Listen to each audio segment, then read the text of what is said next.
looking here at a picture of the Edinburgh Business School, Heriot-Watt, Alex Salmond, who's about to enter into a referendum on Scottish independence, and there's a headline showing the Speculative Society of Edinburgh. And one of the people that I found on the top of the list under the letter B of that secret society is Professor Ewan Brown, CBE, MA, LLB, CA, FCIBS, Prof, Heriot-Watt University, Director of Noble Grossart, Lloyd's TSB, but he's got much more to his directorial transcript than that.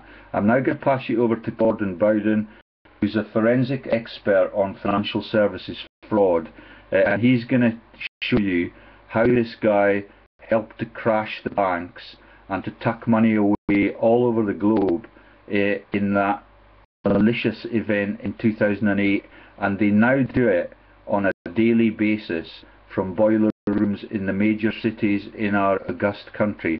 Over to Gordon. Hi George. Ewan Brown, most people wouldn't dismantle all the companies or have any inclination to do so. It's only when you understand the magnitude of the asset stripping of the banks that you can look a little deeper than just the front of directors resigning because the bank has lost billions, trillions sometimes.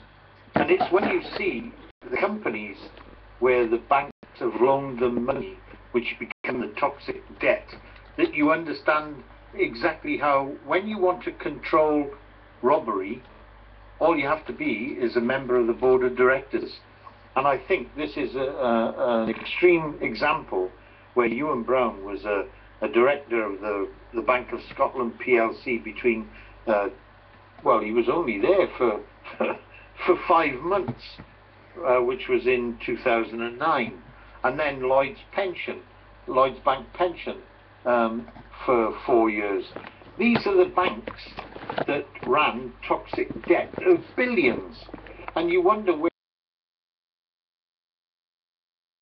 financial experts, when you check their directorships and see how many dissolved companies that they were directors of, this is not an example of people who you should place trust in to run the financial affairs of this country.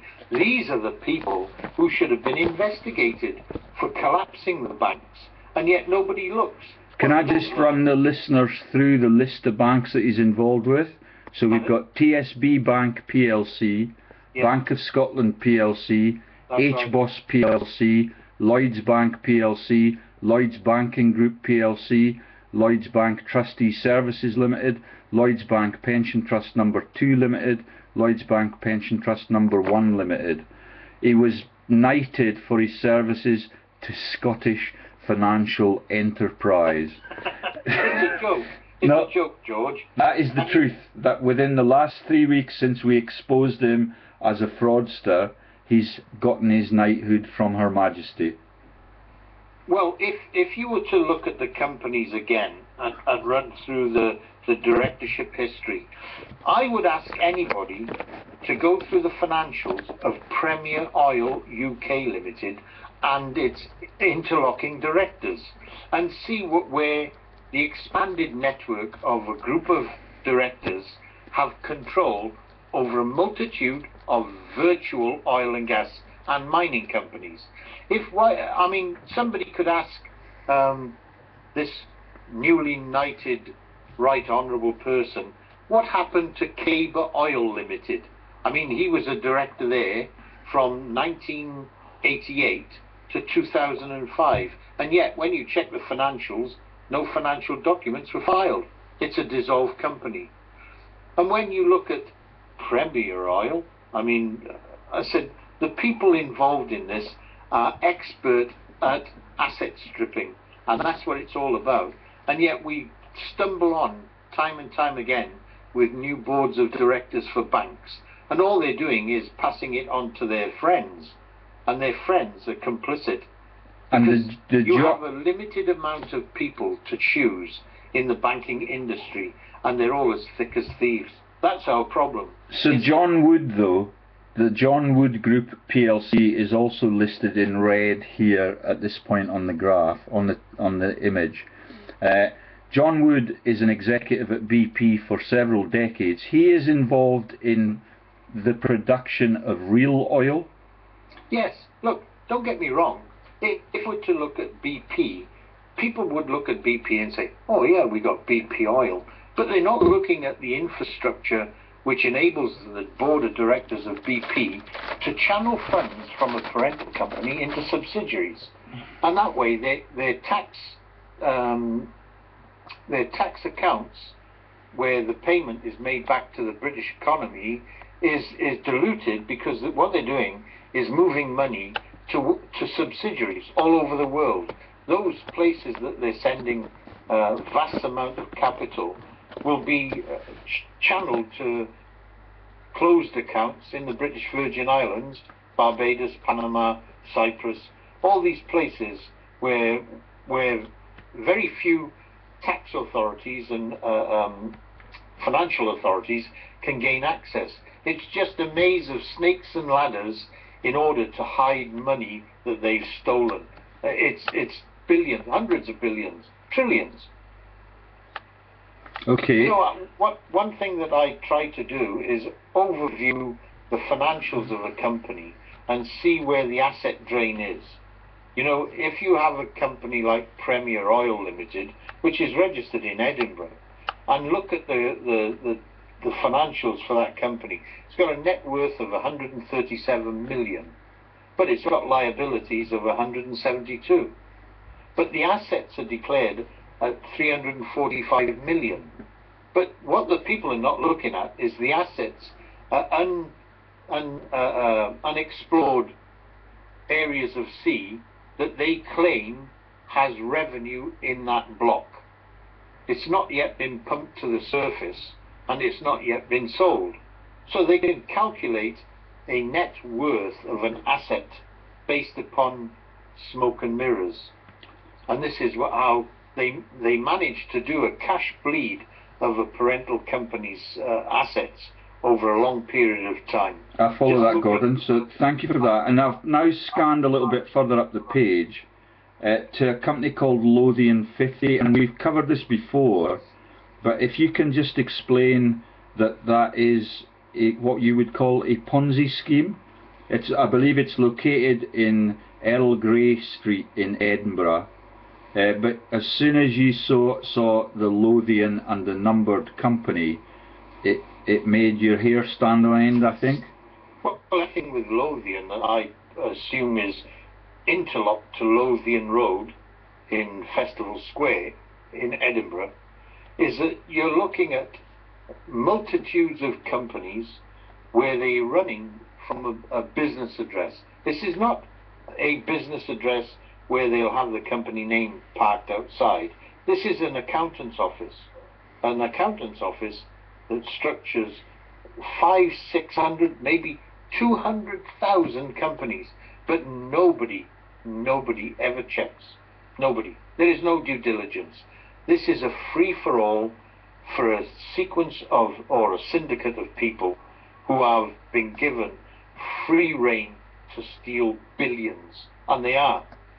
But that money gets silted to various dignitaries, possibly the royal family. And so, very nice if you're getting money bunged into the royal direction. Yeah, you tend to get protected if you do that.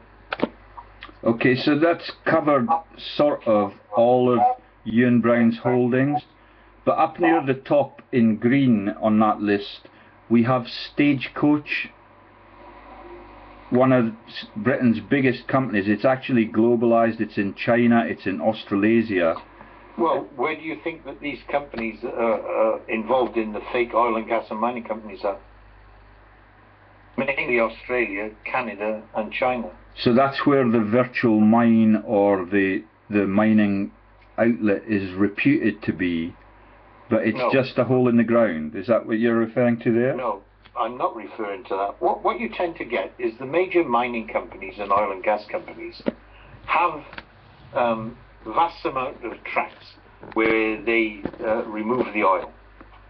Now, in the case of mining, what you find is that when you research the AIM admission to trade documents, AIM 26 admission to trade document, what you find out is that these assets have been worked since the 1800s. Nobody ever checks the actual operation because they're on the other side of the world. So it's like a shell that's already been mined out. Is that? Yeah. What they look at, they class them as being undervalued assets, and they will pay. Theoretically, they will pay up to £1 million for that asset. But what they then do is that they structure a company to go on fundraising trips all over the world to raise capital on various stock exchanges using what they call investment meetings for shareholders to come and view a bunch of con artists who are nothing more than brilliant actors portray this newfound asset as being having visible gold and exotic name companies, that when you look deeper into the asset, it is nothing more than an abandoned, worked out sunset mine, flooded quarry that they can then manipulate as to portraying it to be a viable mine where they intend to go on to a production scale. But they don't. What they do is then milk it. They milk it for 5, 6, 7 years until it's dissolved. They've already cash burned 200-300 million, and then they sell it on to their mates who purchase it in a reverse takeover. Now, Stagecoach, if you have a look at the financials, which is what you've moved on to, it's got cash of 262 million, assets of 526 million, but then you have to weigh that up against its liabilities. 766 million in liabilities, and that makes it a net worth of minus 181 million. So you have a company running with a debt facility. If you were £5 a month overdrawn on your account, they would call you into the bank and say, listen, you're a hell of a risk to the bank, and they would cut up your credit card. However, who's cutting up these people's credit cards that allow them to run at 181 million in a deficit? But that will just be one of multiple subsidiaries for the... Yeah. Multiples. This is just one. And on each continent they will have multiples, and on each continent they will evade tax absolutely by, you know, making it look as if the coffers are empty in the Q1, Q2, Q3, Q4 tax seasons, and when they need to boost investor confidence, they just pop it in another shell and get the auditor to give the nod to sell another raft of shares. That's where the complicit auditors and accountants come in. These people are complicit. They are complicit because they're getting a cut. They're getting a cut of the wonga, the stolen money from public listed companies. And it just goes on and on. These people are experts. They've been doing this 30, 40, if not more years. These are experts, and these are the people, these are the business people that get the knighthoods. For what? Let somebody overview in a due diligence the people who run these companies into the ground and then run them with a debt facility which is never repaid back. They've just moved the money. They've stolen it, but nobody checks on it. Anne Gloag, who's the boss at Stagecoach with her brother Sir Brian Souter, is reputed to be Scotland's richest woman. She's quite a sensational character.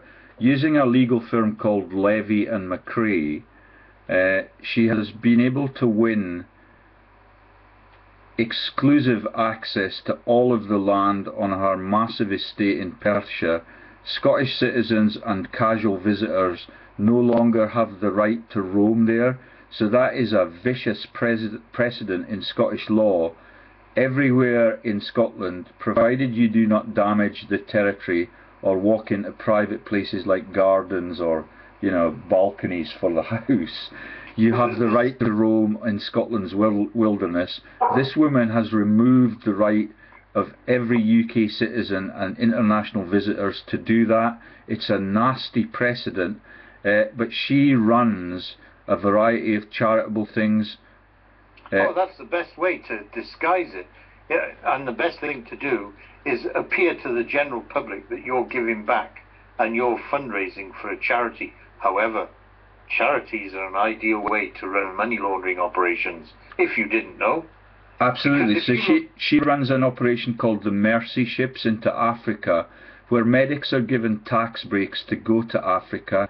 They do a few sensational operations on kids with, you know, extreme malformations, you know, like the Elephant Man case. Yeah, it's brilliant, because I've seen those ships in operation, George. I've seen them in South Africa myself. Okay. In East London docks. And I've seen those operations, and they do a tremendous job. I'm not sort of pointing the finger just at her charity. I'm saying charities are an ideal vehicle for stealing money because they're non-taxed. Absolutely, but what the medics do there is that they go and they conduct the elite people within the junta or the monarchy that live on shore. It's a really neat circle, but the tragedy is in those regions, like in Liberia, if you have a complex, you know, obstetric procedure that would require a caesarean operation here, they have no anaesthetics as we know them, and 1 in 12 mothers dies in childbirth in that situation. The statistics in the UK are that it's 1 in 180,000 in our blessedly productive NHS. Well, I lived in Africa for 22 years, George. So, and I lived in the Eastern Cape, which was a tribal region of the Xhosa people, and I saw AIDS, and it's devastating to see, even at the university where I was later a facilities engineer, to understand that when they came to do the blood donations by people, there was a 99% HIV positive of every blood donor that was at that university. So you can imagine the consequences to 2 or 3 generations when it comes to the pharmaceutical support to keep these people alive.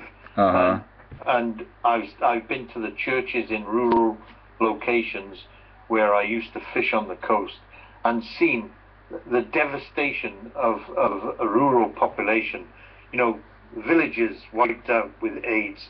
It is horrendous. It is horrendous. So, do we want to go on to Stagecoach, or do we want to profile a little bit more of the internationality out of the boiler rooms?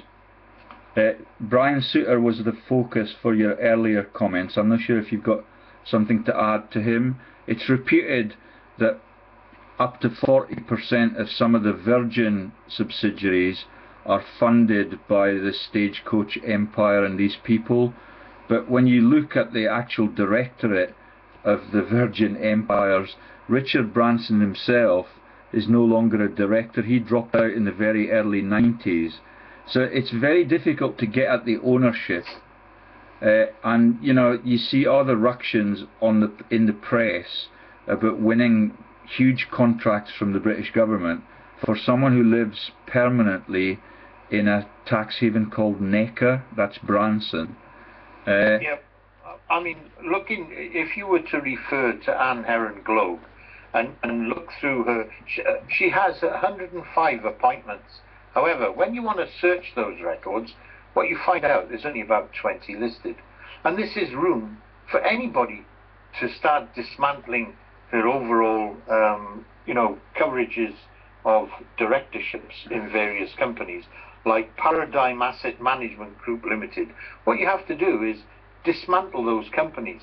Look how much money it is. See the deficit.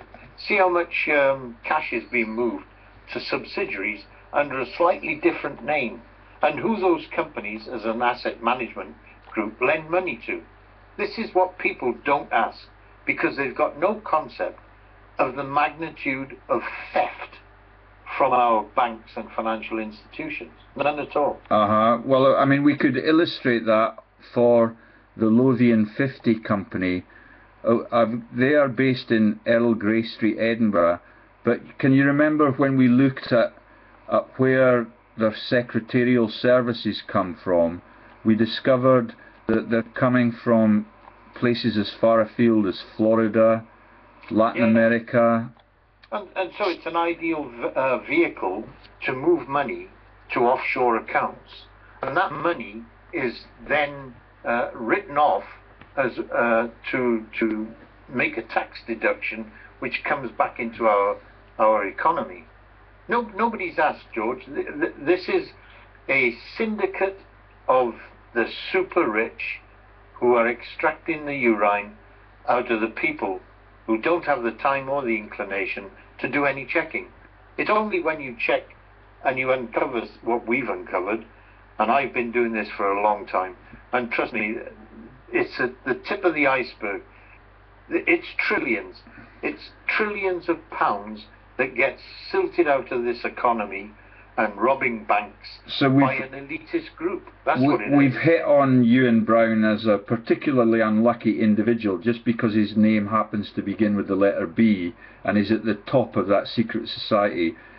A lot of people within those secret societies are doing exactly the same thing. And this is an image of Lothian 50 in brackets number 713 Limited. They have hundreds, even thousands of these Ponzi shells. That's right. That's right. And this one is actually the directors or the secretaries for this one are the Rothschild Trust, Schweiz AG. So that's in Zurich. Yeah. Yeah, this is, you see, the money trail, when you just do a basic, follow the money, this is where it opens up into avenues which would bring about public riots on the streets. You know, they talk about hijacking the banks, demonstrations on outside banks, you know, for these people to be accountable. There are bankers who are asset stripping their own banks that they are directors of. It's a joke. It's a joke. Why hasn't Sir Steve Robson been sentenced to 25 years? He is now a director of Extrata, which is another Ponzi scam company. So so Steve Robson was head of the RBS, I think? Yeah. They made them leave. There has been no access to law enforcement for any of the culprits. Fred Goodwin was stripped of his knighthood. That is a token gesture in the context of how much they're stealing. Sir William Bowring Gamble has been allowed to leave Cairn Energy. Why isn't there an investigation into how David Cameron forced through the deal between Cairn Energy, Cairn India and Vedanta when they were directors, common directors on both companies, Vedanta and Cairn subsidiary? Why? I'll tell you why, because there was billions that changed hands. Billions. The elitists in India who belong to the Vedanta board of directors, and the elitists like Sir William Benjamin Bowring Gamble, who is a big mate of Tony Blair and George Bush. These are the people who are getting knighthoods for stealing from the country. So you can see how far up the political food chain we're going now, and on the issues that we've covered in previous interviews, we've pointed out that politicians at the cabinet level, at the foreign secretary level, and inquest chairs like Gareth Chilcott have been involved in exactly the same money laundering procedures. They've got directorates also in private security firms like G4S. They are greedy batards, and they are undermining totally the funding of our once great nation. It is tragic.